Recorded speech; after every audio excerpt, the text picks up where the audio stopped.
Hey guys, this is my new women's summer t-shirt top. So this is a kind of loose fitting t-shirt top with a little bit of a pocket up front. I've just done it in the white, but they have tons of other colors to choose from. The material of it is super soft. It's 65% cotton, 35% polyester, and looks super cute, both tucked in, or you can do just the front tucked in, or you can pull it out for that very much casual look. So it's just a pullover over the top. Very skin friendly, lightweight and breathable, makes a great summer top, or you can layer it up to wear it all year. I feel like t-shirts are one of those things you never have to pack away because it's just a standard go-to.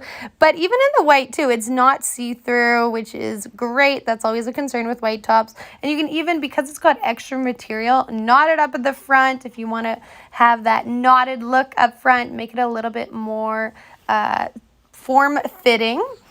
Looks super cute that way as well. So lots of variations of how you can wear it.